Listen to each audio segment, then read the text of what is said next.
Genesis chapter 50. Joseph fell on his father's face, wept on him, and kissed him. Joseph commanded his servants, the physicians, to embalm his father, and the physicians embalmed Israel. 40 days were used for him, for that is how many the days it takes to embalm. The Egyptians wept for Israel for 70 days.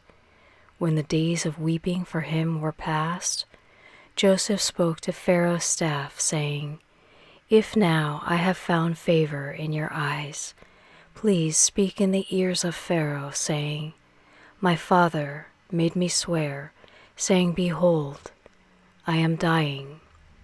Bury me in my grave which I have dug for myself in the land of Canaan. Now therefore please let me go up and bury my father, and I will come again." Pharaoh said, "Go up and bury your father just like he made you swear."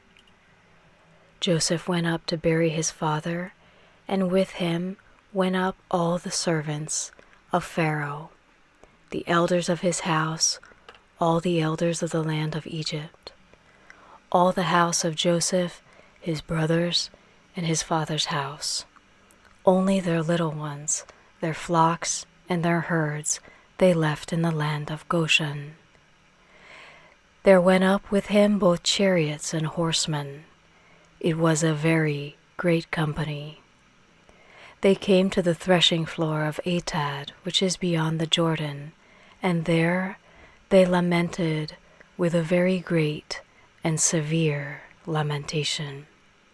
He mourned for his father 7 days. When the inhabitants of the land, the Canaanites, saw the mourning in the floor of Atad, they said, "This is a grievous mourning by the Egyptians." Therefore its name was called Abel Mizraim, which is beyond the Jordan. His sons did to him just as he commanded them, for his sons carried him into the land of Canaan, and buried him in the cave of the field of Machpelah, which Abraham bought with the field as a possession for a burial site from Ephron the Hittite near Mamre. Joseph returned into Egypt, he and his brothers and all that went up with him to bury his father after he had buried his father. When Joseph's brothers saw that their father was dead, they said, "It may be that Joseph will hate us and will fully pay us back for all the evil which we did to him."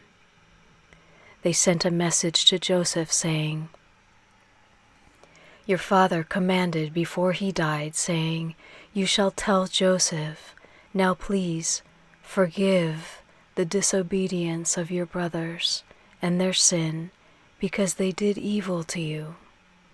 Now please forgive the disobedience of the servants of the God of your father.'" Joseph wept when they spoke to him. His brothers also went and fell down before his face, and they said, "Behold, we are your servants." Joseph said to them, "Don't be afraid, for am I in the place of God? As for you, you meant evil against me, but God meant it for good, to save many people alive, as is happening today.